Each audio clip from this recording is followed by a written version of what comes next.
안녕하세요. 화학자 장웅지입니다. 이제는 쉽게 볼 수 없어 더욱 아름다운 광경 중 하나는 반딧불이들이 가득한 밤의 모습입니다. 노란색 또는 녹색으로 빛나는 반딧불이는 생명체가 만들어내는 빛 중 가장 독특한 모습으로 그려집니다. 이제는 반딧불이가 빛을 내는 원리에 대해서도 밝혀졌고, 이를 과학 분야에서도 다양하게 활용하고 있지만, 우리가 알아볼 반딧불이의 또 다른 이야기 역시 여전히 남아있죠. 오늘 이야기는 오랜만에 화보를 곤충기 반딧불이 편입니다. 사실 반딧불이 외에도 빛을 만들어내는 생명체는 다양합니다. 특히 해양 생명체의 경우 심해로 갈수록 스스로 빛을 내는 종이 많아지고, 무려 해양 생명체의 70% 이상이 빛을 만드는 능력이 있다고도 알려져 있습니다.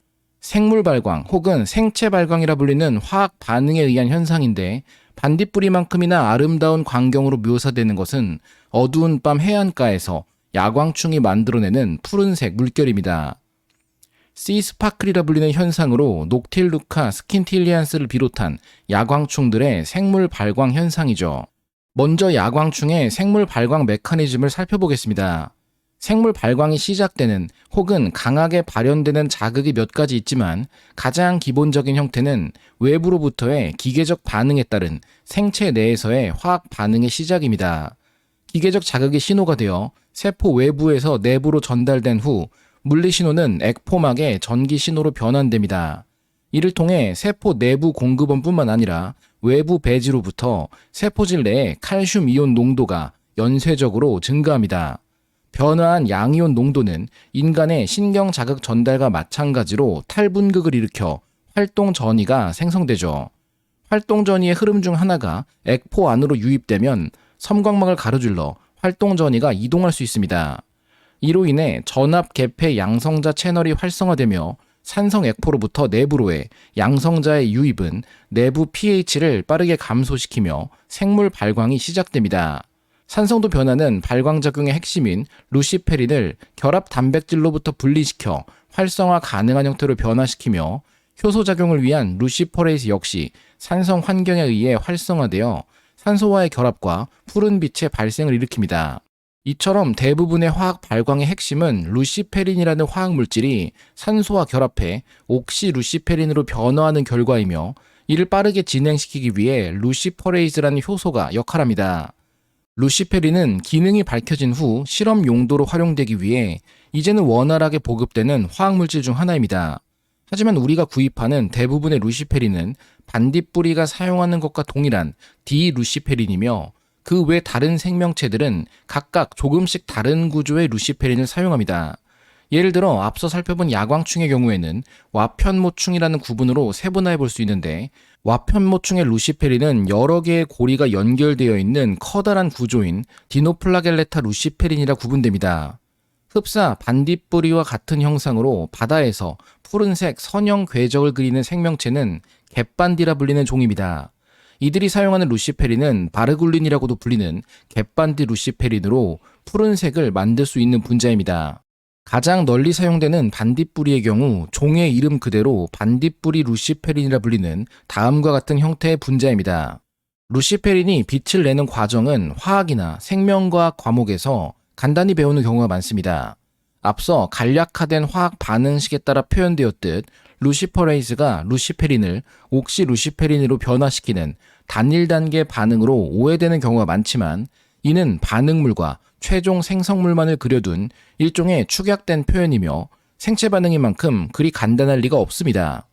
구체적으로는 루시퍼레이즈가 마그네슘 양이온을 보조인자로 삼아 모든 동물의 가장 중요하고 즉각적인 에너지원인 ATP를 분해해 아데노신 모노포스페이트와 루시페린의 결합 분자를 형성합니다. 이 형태로부터 다시금 루시퍼레이즈가 마그네슘 양이온의 도움으로 헤모글로빈이 산소를 옮기는 것과 유사한 산소-산소 분자 형태 그대로 결합시킵니다. 이후 단계들 역시 루시퍼레이즈라는 하나의 효소가 계속해서 다른 작용을 돕게 되는데, 사각형 고리 중간체를 만든 후 이산화탄소 형태로 배출시켜 옥시루시페린을 형성하게 됩니다. 생체 내 에너지와 분자를 이용해 빛을 만들어낸다는 과정이 사실은 여러 단계의 연쇄 반응으로 20m초 이내에 모두 진행된다는 사실이 흥미롭죠. 반딧불이마다 만들어내는 색상이 다르다면 반딧불이의 종에 따라 다른 종류의 루시페린을 사용하는 걸까요? 그렇지 않습니다. 실제로는 형성되는 옥시루시페린의 구조가 케토 형태인가, 이놀 형태인가, 혹은 산성도 조건에 따라 이놀레이트 형태를 이루는가 등에 따라 만들어내는 색상이 달라집니다. 같은 분자라도 미세한 산성 환경의 차이나 토토모와 반응 우세도에 따라 색상이 달라진다는 사실입니다. 알려진 유충들이나 반딧불이 등 루시페린을 사용하는 생물들마다의 각기 다른 색상이 바로 여기 기인합니다. 생물 발광 현상은 풀어낸다면 생명체 내에서 일어나는 화학 발광 현상입니다. 이전 화학화학 채널에서도 화학 발광을 통한 야광봉의 원리들에 대해 소개한 적이 있고 이를 실제 실험 영상으로도 다뤄본 적이 있었습니다. 그런데 사진으로 봐도 알 수 있듯 화학 발광은 우리 상상만큼 매우 밝은 색상의 빛을 만들어내지 못하는 경우가 많습니다. 전기와 같은 에너지의 주입이 없기 때문입니다. 그런데 반딧불이의 생물 발광은 왜 밝게 느껴질까요? 작은 생명체 내에 루시페린이 과도하게 높은 농도로 농축되어 있을 리도 없는데 기이할 정도로 밝은 색상을 만들어냅니다. 이에 대해서는 또 다른 반딧불이의 신기한 특징인 발광세포 외부에 기계적인 큐티클 구조에 따른 증폭 효과가 숨어있기 때문입니다. 투명한 외골격에 반사판 형태가 숨어있기 때문인데 그 역할은 전방향으로 빛을 방출하는 전구와 이에 대해 반사판을 도입해 빛을 집약시키거나 방향을 제어할 수 있는 손전 등의 체감 밝기 차이로 연상할 수 있습니다. 반딧불이는 광세포에서 일어나는 화학 반응 덕분에 빛을 생성합니다. 빛은 곤충의 외골격 일부인 큐티클을 통해 방출되는데 빛은 공기에서보다 큐티클을 통과할 때 더 느리게 이동하게 되므로 이 과정에서 빛의 일부가 다시 내부로 반사되어 어둡게 됩니다. 이를 해결하기 위해 반딧불이는 큐티클의 독특한 표면 기하학적 구조를 사용합니다. 표면 구조는 생물 발광에서 나오는 빛의 내부 반사를 최소화하게 되죠. 다양한 큐티클 구조 중 비늘 끝이 돌출되고 기울어진 경사를 갖는 지붕 모양의 구조가 빛의 증폭을 일으킵니다. 이를 간략히 표현한다면 10마이크로미터마다 반복되는 3마이크로미터 높이의 직각 삼각형 형태의 표면 구조로 요약됩니다. 이와 유사한 구조 중 하나로 프레넬 렌즈 구조를 떠올릴 수 있습니다. 물론 빛의 집약만이 목적이 아닌 내부 반사 감소 작용도 하지만 아주 작은 구조체가 특징적인 빛 조절이 가능하다는 사실은 프레넬 렌즈를 통해 친숙합니다. 흔히 표현되는 공장 지붕 구조라고도 이야기할 수 있는데 이로부터 실제로 생성된 빛의 방출 증폭이 가능하다는 것을 실험적으로 확인했습니다. 실제 LED 시스템에 반딧불이 구조를 도입해보니 광 추출이 최대 55%까지 증가한다는 사실이 확인됩니다. 화학 분자부터 구조적인 설계까지 반딧불이는 빛을 만들어내기 위해 최적화된 곤충이라 할 수 있겠습니다. 반딧불이가 왜 빛을 만들어내도록 설계되어 있는가에 대해서는 지금도 연구가 진행되고 있습니다. 최근의 연구 결과에서는 성체 반딧불이가 번데기 단계에서부터 빛 기관을 형성하기 시작한다는 것이 확인됩니다. 반딧불이의 성체 빛 기관 발달에 호메오박스 계열 유전자가 필요하다는 사실이 발견됩니다.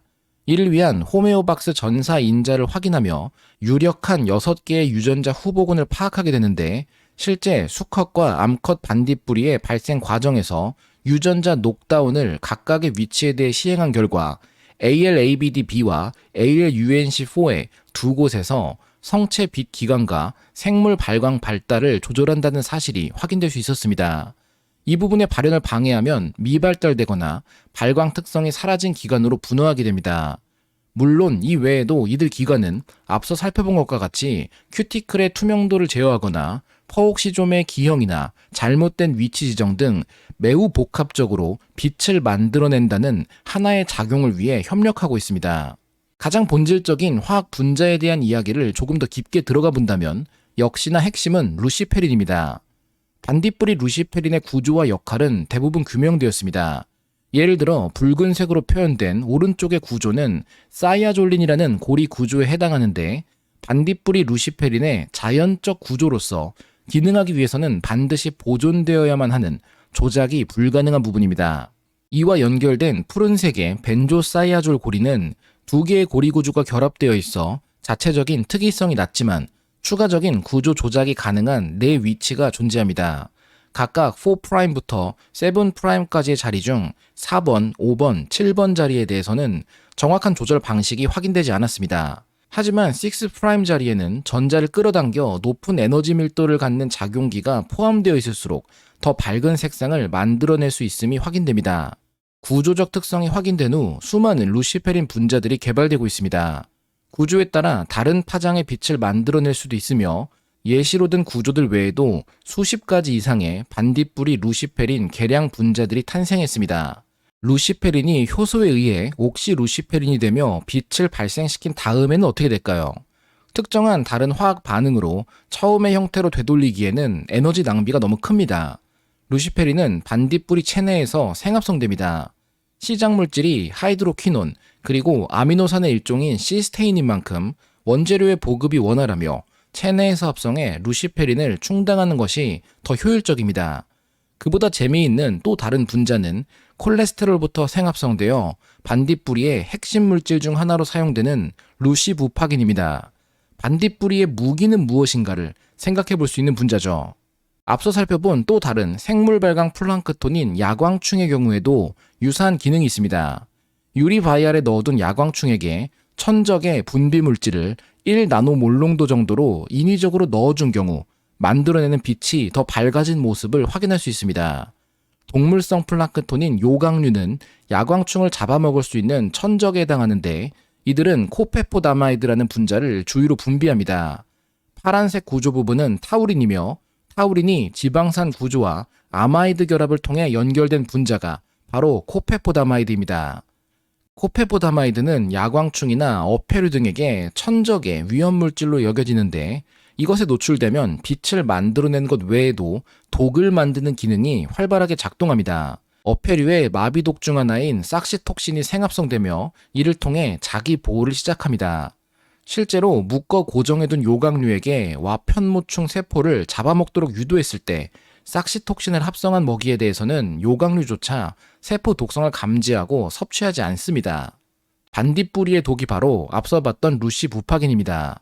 루시는 루시페린을 만들어내는 생명체이자 빛과 관련된 용어이며 부포는 라틴어로 두꺼비를 의미합니다. 반딧불이와 두꺼비가 직접적인 관련이 있다기보다는 대표적인 두꺼비 독인 부포톡신 그리고 부포탈린과 구조적으로 매우 유사하기 때문입니다. 부포톡신은 독성 스테로이드 락톤 계열로 우리가 상상하는 두꺼비 피부에서 분비되는 독입니다. 버섯이나 일부 식물에게서도 동일한 독이 만들어지죠. 더 자세한 이야기는 두꺼비 환각제에 대한 이전 영상을 참고하실 수 있습니다.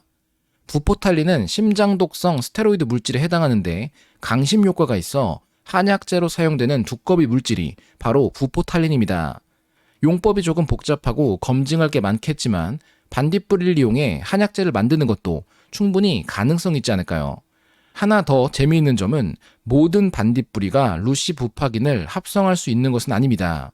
특히 수컷은 합성이 가능하지만 암컷은 합성할 수 없는 경우가 많습니다. 이 때문에 암컷 사마귀가 짝짓기 후 수컷을 잡아먹듯 암컷 반딧불이는 수컷을 잡아먹어 루시부파긴을 몸에 축적합니다.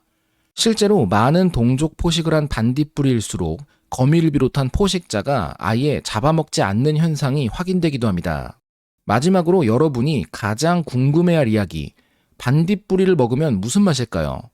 반딧불이 서식지가 천연기념물로 지정되어 있는 것이지 반딧불이는 천연기념물이 아니기 때문에 먹어도 됩니다. 중요한 것은 루시부파긴이 매우 쓴맛이라는 사실입니다. 그 외에도 대부분의 스테로이드 물질은 쓴맛을 갖는 특성이 있어 여러분이 두꺼비를 핥아먹거나 반딧불이를 씹어먹으면 금속성 느낌에 떫으며 쓴맛을 강하게 느낄 수 있기 때문에 반딧불이는 먹지 않는 것을 추천드립니다. 결론입니다. 반딧불이와 야광충 그리고 그 외 수많은 생물들의 발광 분자들은 저마다 조금씩 구조가 다릅니다. 화학자들은 이를 개량해 더 밝은 빛과 다양한 파장을 갖는 화학 분자를 설계하고 합성하는 데 성공했습니다. 반딧불이는 큐티클 구조적 설계를 통해 빛을 50% 이상 더 밝게 만드는 능력이 있으며 반딧불이에게도 독성 물질이 있고 스테로이드성 분자인 만큼 먹으면 쓰니 먹지 맙시다.